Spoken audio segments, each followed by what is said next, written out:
Hello friends, मैं विमलेश। आज हम सीखेंगे fancy V neck blouse design. यहाँ पे देखिए टाई के साथ इसको बनाना सीखेंगे।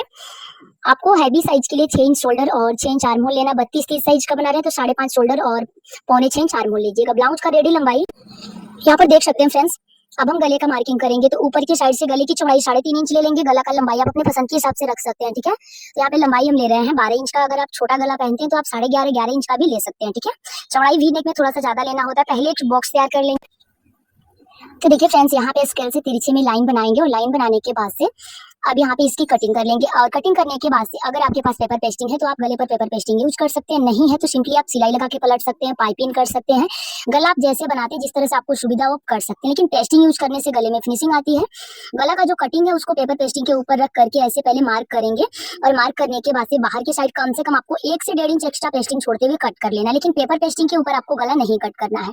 जो भी गले का मार्किंग है उसको निशान से थोड़ा डार्क करेंगे और अब इसको साइड में कर लेंगे। जो हम पेस्टिंग कट किए थे उसको अस्तर के कपड़े के ऊपर रख के चिपकाएंगे। तब तक हम क्या करते हैं, मेन कपड़े के उल्टे साइड अस्तर वाली पार्ट को रख करके और चारों तरफ सिलाई लगा के दोनों पार्ट को आपस में फिक्स कर लेंगे, ठीक है। यहाँ पे देखिए चारों तरफ सिलाई लगा के अच्छे से सेट करेंगे और सेट करने के बाद से आपको सुई को अंदर की साइड करके कपड़े को घुमाना है। अच्छे से मेन कपड़े में आपको फिनिशिंग देते जाना और कोने पर आपको सुई को अंदर की साइड करके कपड़े को घुमाना है। चारों तरफ सिलाई लगा के इस पार्ट को सेट करेंगे और सेट करने के बाद से ये वाला पार्ट आप देख रहे हो, जो भी मेन कपड़े में का एक्स्ट्रा पार्ट आपको दिख रहा है उसको चारों तरफ से छांट करके क्लीन करना है।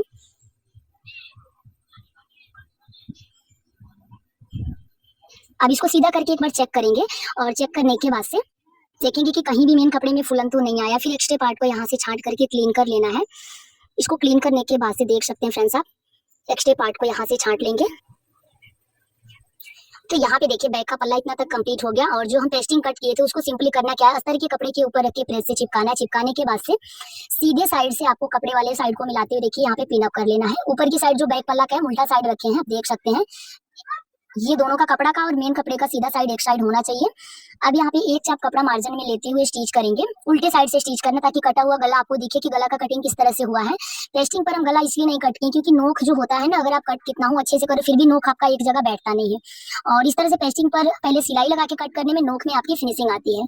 तो सिंपली हम एक चाप कपड़ा मार्जिन में लेते हुए स्टिच करेंगे, कुछ भी एक्स्ट्रा नहीं लेंगे। यहाँ पर आप देख सकते हो।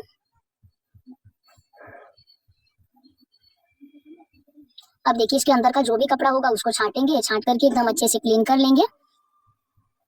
कोने पर आपको फिनिशिंग के साथ कट लगाना है। यहाँ पर आप देख सकते हैं जहां तक आपकी सिलाई लगी है वहां तक आपको कट लगाना है। ध्यान रहे कि सिलाई नहीं कटनी चाहिए। अब बाहर के साइड का जो भी एक्स्ट्रा पार्ट आपको दिख रहा है उसको छाट लेना है। 1 इंच में 1 सूता कम पेपर पेस्टिंग को छोड़ते हुए बाकी को कट करेंगे और अब इसको बाहर की साइड पलटाते हुए बड़ी वाली सिलाई के साथ सेट करेंगे, ठीक है। अब इसको देखिए बाहर की साइड पलटाते हुए ना अच्छे से सेट करेंगे और सेट करने के बाद से अब आपको धार स्टिच अच्छे से लगा लेना है। जो मार्जिन का कपड़ा पकड़ के सिलाई लगाए उसको अस्तर के साइड ही फोल्ड करना है आपको, ठीक है। अब इसको देखिए फाइनली हम अंदर के साइड फोल्ड करके बड़ी वाली सिलाई के साथ अगर आपको तुरपाई करना है तो आप सेट करो और तुरपाई नहीं करना है तो आप बड़े टाके से भी फाइनली गले को पलट सकते हैं। पहले तो किनारे से फोल्ड करके गला पट्टी का जो किनारा है उसको पैक करेंगे, ठीक है। यहाँ पे कोने पर हम सुई को थोड़ा सा यहाँ पे चाप को उठा के धागे को बढ़ाए थे, इसलिए जो धागा बीच में गैपिंग दिख रहा था उसको छाटेंगे। अब यहाँ पे अच्छे से इसको फोल्ड करेंगे और फोल्ड करने के बाद से फ्रेंड्स आप देख सकते हो इसको सेट कर लिया। अब अंदर की साइड मोड़ेंगे, मोड़ करके एक चाप की दूरी से फिनिशिंग की सिलाई लगा लेंगे इसके ऊपर। तो हमें कोई तुरपाई नहीं करनी है इसकी वजह से एक चाप की दूरी से मैं पक्का वाला सिलाई यहाँ पे लगा रही हूँ, बड़े टाके से नहीं लगा रही हूँ। तो इसी तरह से आप आगे का भी वी नेक बना सकते हैं। वी नेक बनाने का तरीका सेम रहेगा, बस आपको आगे का गला छोटा बनाना है। अब यहाँ पे इसको रेडी कर लिया। आगे का भी वी नेक ही हम बनाए हैं और जैसे नॉर्मल ब्लाउज में टक्स लगाते हैं बिल्कुल उसी तरह से लगाएंगे। एक चीज मैं आपको और सजेस्ट करना चाहूंगी कि कभी भी पीछे के पल्ले का टक्स आपको बिल्कुल एक चाप पकड़ के लगाना है, ज्यादा नहीं लगाना है, ठीक है। अब यहाँ पे देखिए दोनों साइड टक्स लगाने के बाद से टाई बनाएंगे। यहाँ पे तो देखिए 11 इंच लंबाई और इसका चौड़ाई, यहाँ पे टाई थोड़ा सा बड़ा बनाना है तो 7.5 इंच का लिया। अगर आपको छोटा टाई बनाना है तो आप 6.5 इंच भी ले सकते हैं। एक साइड से आधा इंच फोल्ड करके किसी भी एक साइड का किनारा आपको 1/2 इंच फोल्ड करके सिलाई लगा लेना है। तो देखिए 1/2 इंच यहाँ पे मोड़ लिए। मोड़ने के बाद से जो फोल्डेड साइड है ना उसको हम पहले फोल्ड करेंगे। बीच में आप देख सकते हैं दोनों साइड के सेंटर में अस्तर यहाँ पे लगाएंगे ताकि टाई थोड़ा सा टाइट हो, ठीक है। अब देखिए जो फोल्डेड साइड है, जो किनारा हम फोल्ड किया उसको नीचे रखे हैं और जो किनारा नहीं फोल्ड है उसको ऊपर रखेंगे। 1 इंच एक दूसरे के ऊपर आपको उल्टे साइड सेंटर पर चढ़ा के रखना है और सिलाई भी उल्टे साइड से हम लगाएंगे। दोनों साइड से आधा इंच पकड़ के सिलाई लगा लेंगे और अब एक्स्ट्रा पार्ट को यहाँ से छांटना है। छांटने के बाद से टाई को पलट के सीधा करेंगे तो देखिए इसको हम सीधा करने के बाद से इसके ऊपर प्रेस लगा लेंगे। प्रेस लगाने के बाद से इसमें अच्छी फिनिशिंग आ जाएगी, ठीक है। और फिनिशिंग आने के बाद से इसके ऊपर प्रेस लगाएंगे। तो देखिए यहाँ पे टाई का लंबाई ना 9 इंच का लिए हैं और ऊपर से इसकी चौड़ाई 1.5 इंच लिए, नीचे से 2.5 इंच ले लेंगे और ऐसे तिरछा में मिलाते हुए मार्किंग कर लेंगे। नीचे के साइड 1.5 इंच पर आपको तिरछा कट लगा लेना है। यहाँ पे देखिए एक्स्ट्रा पार्ट को छाटेंगे, छाटने के बाद से यहाँ पे 1.5 इंच हम तिरछा करेंगे, ठीक है। अब दूसरा वाला पार्ट आपको बिल्कुल इसके बराबर से कट कर लेना है। ऊपर से एक चाप पकड़ते हुए आएंगे, हल्का सा राउंड देते हुए आपको स्टिच करना है। इसको स्टिच करने के बाद से फ्रेंड्स आप देख सकते हो एक्स्ट्रा पार्ट को छाटेंगे, छाटने के बाद से दूसरा वाला पार्ट भी ऐसे रेडी कर लेंगे। और ये देखिए ऊपर की साइड से ना 1.5 इंच चौड़ा पकड़ के स्टिच करेंगे और तिरछे में इसकी सिलाई लगा लेंगे। अब कोने पर आपको सुई को रोकना है, तिरछे में इस तरह से मिलाना है। मिलाने के बाद से आप देख सकते हो एक्स्ट्रा पार्ट को छाट लेंगे, छाटने के बाद से पलट करके इसको सीधा करेंगे। यहाँ पे देखिए प्रेस लगा के ना अच्छे से इसके ऊपर सेट कर लेंगे। कोना आपको ना चारों तरफ से निकाल लेना है, कोना फिनिशिंग के साथ आपको निकालना है, ठीक है। तो दोनों पट्टी आपको सेम तरीके से पलटना है और कोना अच्छे से निकाल लेना है। तो देखिए दूसरा वाला जो पट्टी है ना उसको भी हम पलट लिए हैं और जब प्रेस लगाएंगे तो ये अच्छे से सेट हो जाएगा। अब एक और पट्टी सिलेंगे 2 इंच चौड़ाई में, लंबाई आप 2 इंच तक ले सकते हो। अब इसको देखिए एक चाप पकड़ते हुए स्टिच करेंगे। स्टिच करने के बाद से एक साइड का इसका किनारा पैक कर लेंगे और पैक करने के बाद से इसको पलट के सीधा करेंगे। ये देख सकते हैं क्योंकि बीच में हमें शो बटन नहीं लगाना है, पट्टी ही लगाना है। अब पूरे पट्टी को तो पहले प्रेस करेंगे, पूरे पट्टी को देखिए प्रेस कर लिए, फिर इसको तिरछे में रखेंगे और ऐसे स्टिच करेंगे। दोनों का कोना वाला साइड आमने सामने आना चाहिए। अब जो टाई बनाने के लिए हम कपड़ा पलट के रखें उसका सेंटर निकालेंगे, नहीं बीच सेंटर में आपको लाइन बनाना है और इस तरह से सुई से अच्छे से स्टिच करने के बाद से ना यहाँ पे सुई को बिल्कुल सीधे में खींचेंगे, आप देख सकते हो।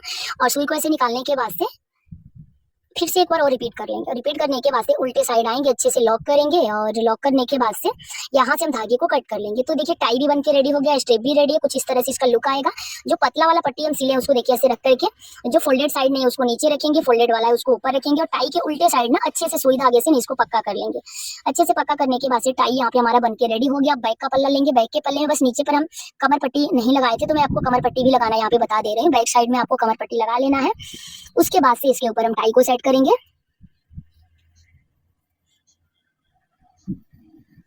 टाई को सेट करने के बाद से बाहर की साइड पलटाते हुए बड़ी वाली सिलाई के साथ इसको सेट करेंगे, यानी धार स्टिच लगा लेंगे और लगाने के बाद से इसको डबल फोल्ड करके ना अच्छे से स्टिच करेंगे। यहाँ से बड़े वाले टाके से सिलेंगे क्योंकि तुरपाई के वास्ते से हमें निकालना होता है। सिलने के बाद से आप देख सकते हो अब हम बिल्कुल बीचों बीच में पहले तो स्ट्रिप वाला पार्ट ऐसे थोड़ा सा मोड़ेंगे एक चाप और सिलाई लगा के सेट करेंगे। सेट करने के बाद से अब आपको इसके ऊपर टाई को रखना है और सुई धागे से टक कर लेना, क्योंकि टाई के ऊपर अगर आप सिलाई लगा रहे हो तो फिर फिनिशिंग खराब हो जाएगी इसकी। जो बीच की पट्टी है उस पर हमें कोई सिलाई नहीं लगानी, उसके बगल से आपको ना 4 धागे से मजबूती के साथ ना दोनों साइड आपको धागे से इसको टक कर लेना है और अच्छे से टाई को टक करने के बाद से उल्टे साइड आके लॉक लगाएंगे और आप फाइनल लुक देख सकते हैं। पहनने के बाद से बहुत ही स्टाइलिश लुक देता है ये वाला बैक नेक डिजाइन। आप इसे डिजाइनर साड़ी के ऊपर भी बना सकते हैं या फिर सिल्क साड़ी के ऊपर भी बना सकते हैं। इस डिजाइन को आप दोनों टाइप के ब्लाउज के ऊपर बना सकते हैं। फाइनल लुक आप देख सकते हैं। मैं उम्मीद करती हूँ कि समझाने का तरीका पसंद आया होगा। वीडियो अच्छा लगे तो लाइक शेयर सब्सक्राइब करना ना भूलें और मेरे चैनल